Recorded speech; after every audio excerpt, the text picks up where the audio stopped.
Olá, estudantes da terceira série do ensino médio, sejam bem-vindos a mais uma aula de geografia aqui no Centro de Mídias. Eu sou a professora Luíse Coutinho e estarei com vocês, estudantes e professores, nas interações via chat desta aula de geografia, a primeira aula de geografia de 2021, que será apresentada, claro, pelo professor Antônio Russo. Tudo bem, professor? Tudo bom, professora Luíse? É um prazer imenso estar aqui com você e a todos que estão acompanhando mais uma aula de geografia, na idade a primeira, né, mas já dando aí uma continuação aí do ano passado, né, e dar um voto aí para a gente estar firme em 2021. Vocês agora estão no último ano, vocês eram do segundo ano do ensino médio, agora estão no terceiro, já estão aí habituados com as nossas aulas, né, e a professora vai estar passando aí as habilidades que nós vamos ver hoje, né, professora? É isso aí. Hoje a nossa aula será sobre os critérios e as formas de regionalização mundial e vai aparecer aí na tela para vocês a nossa habilidade. Dá uma conferida. Hoje a nossa habilidade será comparar e diferenciar os critérios de regionalização mundial, considerando as intencionalidades sociais, políticas e econômicas que as envolvem. Já é uma habilidade da terceira série do primeiro bimestre. A unidade temática é regionalização do espaço mundial. E a gente já inicia a aula de hoje com uma reflexão para a gente iniciar aí os trabalhos de geografia nesse ano letivo. Dá uma olhadinha na tela. Reflitam e respondam no chat, estudantes. Primeiro, o que é regionalizar? E cite alguns exemplos de regionalização. Em 3 minutos, a gente volta.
Voltamos, muitas interações, vamos apresentar algumas delas para o professor Antônio.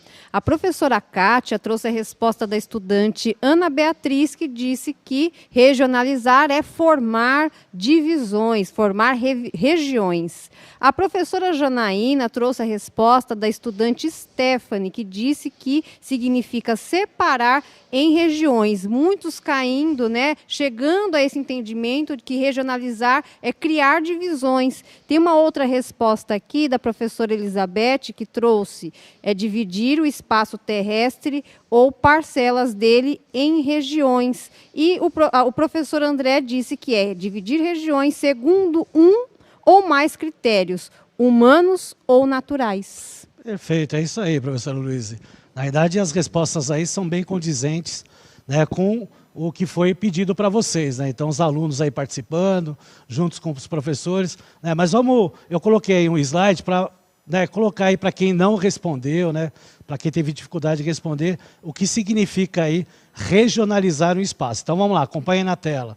Então, regionalizar nada mais é que muitos falaram, é dividir ou classificar o espaço geográfico a partir de critérios específicos e pré-determinados.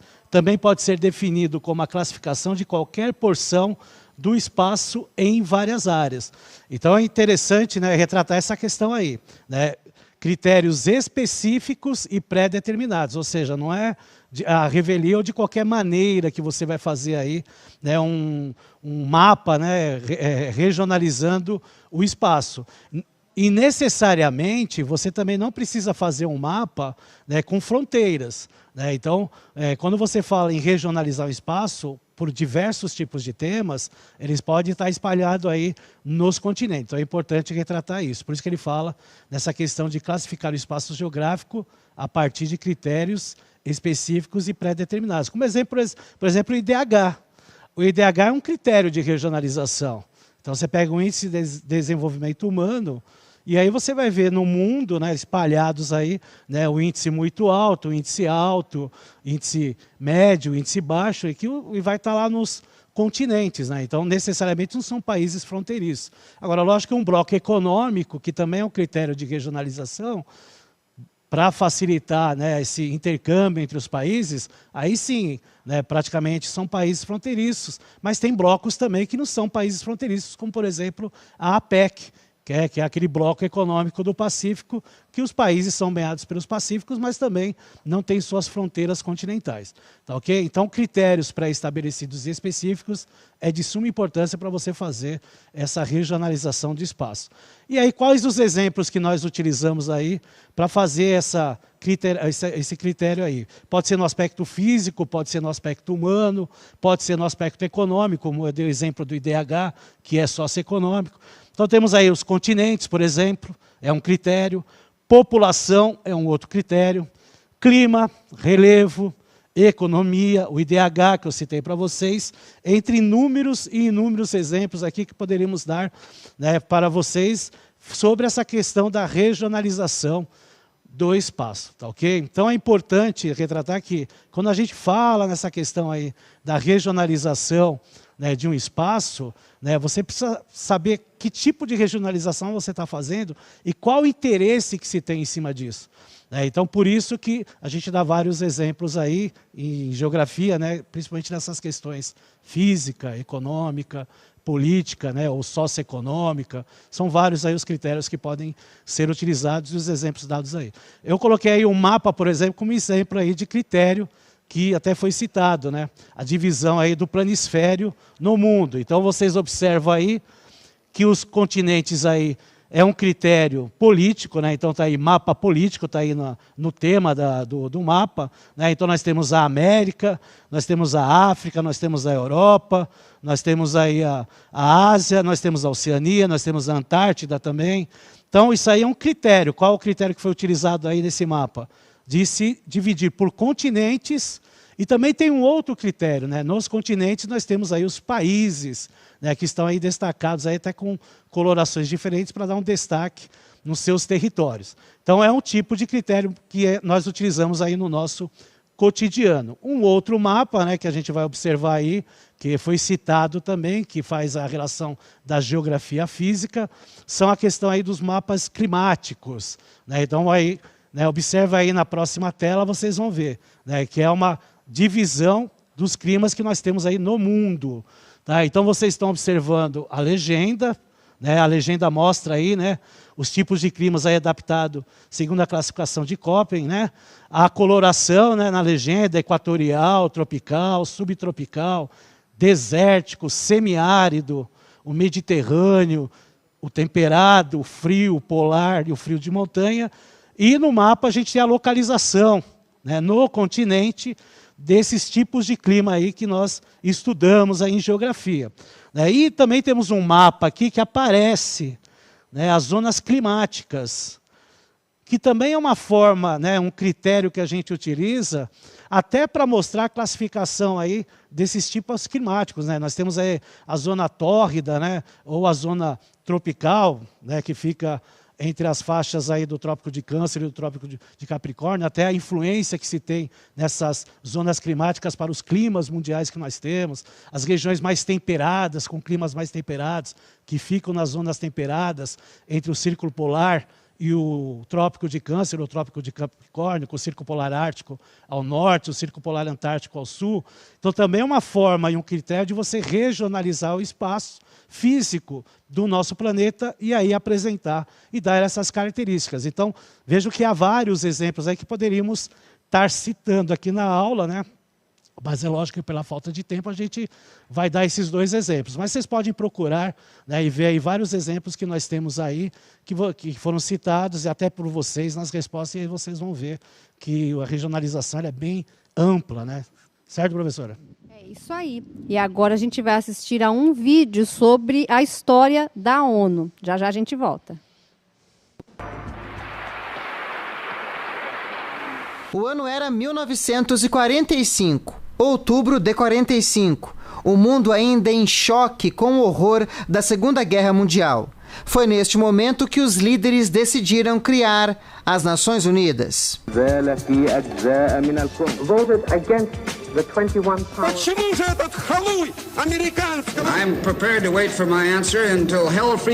Paz, desenvolvimento econômico e social, respeito aos direitos humanos. O DNA da ONU foi o multilateralismo, a participação de todos nas decisões, nos rumos da humanidade. Dag Hammarskjöld is dead. But the United Nations lives. Enquanto a sede da ONU era construída em Nova York, entre o fim da década de 40 e o começo dos anos 50, as Assembleias Gerais já ocorriam com a liderança de um brasileiro, o diplomata Oswaldo Aranha. My decisions, even though they be personal, will be inspired in my duty toward you, in the adherence of Brazil to her traditions of historic impartiality and juridical culture, and last but not least, in my country's faithful support of the United Nations. Oswaldo Aranha foi ministro das Relações Exteriores do Brasil durante o governo de Getúlio Vargas entre 1938 e 1944, antes da criação das Nações Unidas. E por um acaso do destino, ajudou a construir uma tradição. Um representante do Brasil fazer todo ano a abertura dos debates da Assembleia Geral da ONU. O acaso é porque Oswaldo Aranha não era o diplomata na representação do Brasil junto à ONU. Mas como o titular morreu, Oswaldo Aranha assumiu o posto. O que ele não contava era a escolha de seu nome em 1947 para presidir em 2 momentos a Assembleia Geral das Nações Unidas. Em ambas as ocasiões, os debates se concentraram na criação do Estado de Israel a partir da divisão do território da Palestina no Oriente Médio. O Brasil tem um papel relevante na ONU, isso é inegável, né? Entre os países emergentes na época, né, o chamado Terceiro Mundo, hoje emergentes, entre os países do Terceiro Mundo, né, o Brasil exercia um papel de liderança, né? Principalmente a partir dos anos 50, 60, a gente foi ganhando algum destaque. Em mais de 7 décadas, a ONU respondeu aos clamores que levaram à sua criação. Apoio em eleições, vacinação de crianças, distribuição de alimentos e combate à fome. A hungry man is an hungry man. We should not confuse the signing of agreements with the solving of problems. Além de ações humanitárias, manutenção da paz e iniciativas contra as mudanças climáticas. Having been vanquished and consigned to the past. We are all in this together. No country can opt out of global warming or fence in its own private climate. Atualmente, a ONU conta com 193 países e é financiada a partir de contribuições dessas nações. Também teve uma gradativa mudança de perfil ao incorporar cada vez mais novas necessidades da sociedade. O sistema Nações Unidas, no curso do tempo, foi se mostrando muito sensível àquilo que surgia como demanda nova da humanidade, se é que eu posso usar essa expressão. Isso quer dizer o quê? A ONU foi assumindo tarefas que envolviam a discussão sobre os direitos das crianças, a educação, a saúde pública, os alimentos, o trabalho, o meio ambiente. E isso foi dando uma visão totalmente nova sobre a ideia de segurança e paz, muito mais vinculada a uma percepção de bem-estar dos indivíduos, que é fundamentalmente importante quando a gente pensa o século XXI, do que a um olhar do século XIX, por assim dizer, onde o que importa é a paz entre os chefes de Estado.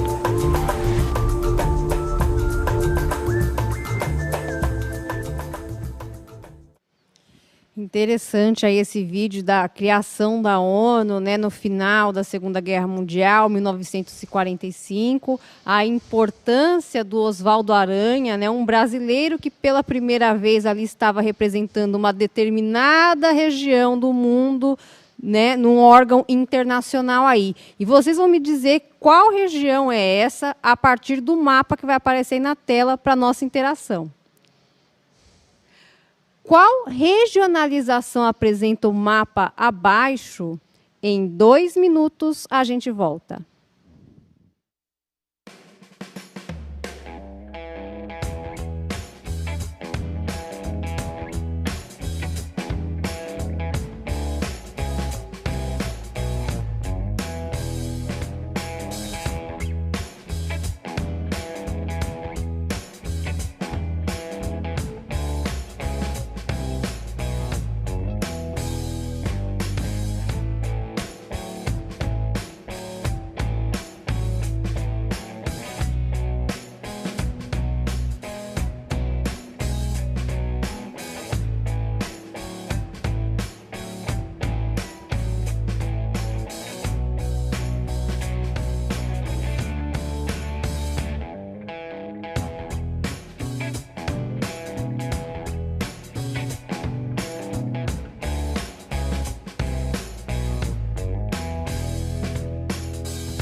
Voltamos, muitas respostas aqui no nosso chat, a grande maioria delas, professor Antônio, pontuando que esta regionalização representam a primeiro, segundo e terceiro mundo, né? Muitos professores trouxeram dos estudantes essas respostas e salientando aqui o professor Wagner, que pontuou que este é um critério meio antigo, meio em desuso da regionalização, né? E a professora Rita apontou que ele fazia muito sentido na época da Guerra Fria. É isso mesmo, professor? Exatamente, mas a gente vai ver isso mais para frente.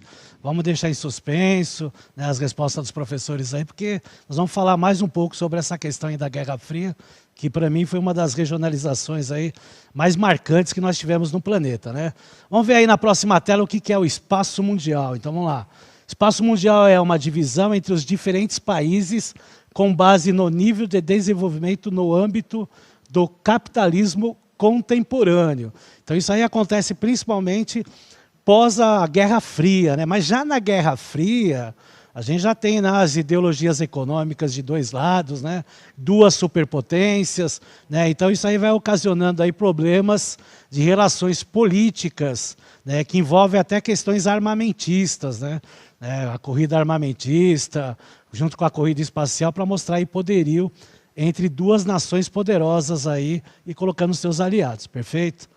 Bom, o que acontece é que nós temos, né, com o passar do tempo, aí até passamos aí o vídeo da ONU, né, porque pós a Segunda Guerra Mundial precisava ter um acerto, né, de uma relação, né, de uma amizade, vamos dizer, entre aspas, entre os países. Porque tem que lembrar que no início do século XX, nós tivemos a Liga das Nações que não deu em nada. Era para se evitar conflitos, e o que se teve mais no início do século XX, principalmente na Europa, foram conflitos. Então a ONU, que é a Organização das Nações Unidas, né, fez aí, né, de uma maneira diferente, né, essa projeção, e até implantando os direitos humanos, e implantando várias organizações, né, ela sendo a principal, mas a OMC, né, a própria Organização Internacional do Trabalho, né, a OMC é a Organização Mundial do Comércio, o próprio Conselho de Segurança da ONU, né, que tenta, de alguma maneira, discutir essa relação de guerras entre os países, né, que a gente sabe que é complicado, principalmente quando envolve Estados Unidos e países do Oriente Médio. Então, a ONU está para organizar uma relação de paz entre os países, tá? E a gente sabe que é complicado. E os professores citaram a questão da Guerra Fria, é óbvio, né? A gente vai falar um pouco aí sobre a Guerra Fria, né, que está até aí um desenho mostrando aí as bandeiras dos Estados Unidos e a bandeira da União Soviética, né? Os Estados Unidos aí, né, e a União Soviética, né, com a foice e o martelo, representando aí, né, os agricultores, os trabalhadores operários, né, da época da Revolução Russa. Então, o que a gente tem que retratar, né, entre essas duas superpotências é a que ponto chega, né, essa relação de inimizade, né, que ela chega numa situação política, numa situação, pode voltar para mim, numa situação política, numa situação econômica, né, a corrida espacial, né, a União Soviética lançando o Sputnik, mostrando para os Estados Unidos, ó, nós temos potência de tecnologia, depois os Estados Unidos lançando também, e essa guerra armamentista cada vez mais, ogivas nucleares, ó, eu tenho uma quantidade X de ogivas, eu também tenho. A década de 60, né, de 1960, foi a década mais crítica entre essa Guerra Fria, né, porque teve a questão aí de Cuba, né, aquelas ogivas nucleares indo desmontadas para a ilha de Cuba, e aí o presidente Kennedy, sabendo disso, né, de toda maneira tentou, né, tentar, e senão ia acontecer guerra. Então, uma relação de guerra, mas que era só de ameaça. Por isso essa denominação aí de Guerra Fria, mas que de todas que eu vejo assim de uma regionalização foi a mais marcante, até porque durou muito tempo, né, professora? Exatamente. Até hoje é fácil a gente fazer essa associação, mesmo os estudantes que são jovens, né, quando vem um mapa, aquele mapa, até pelas cores, né, é como se o capitalismo fosse azul e o socialismo vermelho. Realmente é uma coisa muito emblemática, marcou uma geração inteira. E aí na próxima tela a gente vê, né, uma divisão bem clara, né, entre o capitalismo, né, a ideologia capitalista e a ideologia comunista, aí, falando aí de socialismo. Então nós temos o capitalismo como uma economia de mercado que busca o lucro, a lei da oferta e da procura. No socialismo, uma economia planificada, controlada pelo Estado. Uma sociedade dividida no capitalismo em classes, né, burguesia e proletariado, como falava Karl Marx, né, os patrões empregados. No socialismo, uma sociedade sem classes, pelo menos na teoria, grandes desigualdades sociais, ricos e pobres no capitalismo, no socialismo, desigualdades sociais menos acentuadas, estímulo ao consumismo no capitalismo, menor estímulo ao consumo no socialismo, até porque as empresas eram estatais, então tudo era meio que contadinho, e foi só piorando no decorrer dos tempos, na era aí da União Soviética. Então, vamos ver aí a teoria dos mundos, né? O que se fala aí da teoria dos mundos. Então, a teoria dos mundos foi na Guerra Fria, regionalizava-se o planeta com base em países do primeiro mundo, capitalistas desenvolvidos, segundo mundo de economia planificada ou socialista, e terceiro mundo, capitalistas subdesenvolvidos, né? O interessante é aí, já pode ir para a próxima tela para já ir no embalo. Vocês vão observar aí a divisão, né? Então, se falava primeiro mundo, os ricos, terceiro mundo, os pobres, né? Os países ricos e os países pobres. E onde ficam os países socialistas? Vamos colocar como segundo mundo. E aí o formado aí pelos antigos países socialistas. E como citou aí o professor Wagner, né, se eu não me engano esse nome, que ele fala aí que já é obsoleto, realmente é, tá aí, ó, essa regionalização tornou-se obsoleta no início dos anos 90. E por que no início dos anos 90? Porque é a dissolução da antiga União Soviética, das 15 repúblicas aí, que se tornaram aí, né, repúblicas independentes. Tá? Então, esse é o maior problema. Voltando aí no mapa, rapidinho, para mostrar aí a divisão do mundo em 3 partes, né, como vocês viram aí anteriormente. Tá? E aí eu vou deixar uma atividade para vocês de uma outra regionalização. Pode colocar aí na tela, né, depois pode entrar aí, o professor entrar no repositório e trabalhar com vocês, né, a divisão das regiões do Brasil, que também é uma regionalização espacial. E o Saiba Mais. Né, faça uma pesquisa aí sobre outras formas de regionalização. Tá ok, pessoal? Então foi um prazer imenso estar aqui com vocês, né, um bom final de semana aí para vocês, né, um bom carnaval aí, né, professora? Exatamente. Não esqueçam de avaliar a nossa aula através do QR Code e também do link que vai aparecer na tela para vocês. Um bom final de semana e a gente se vê na semana que vem. Tchau, tchau. Tchau, tchau, pessoal.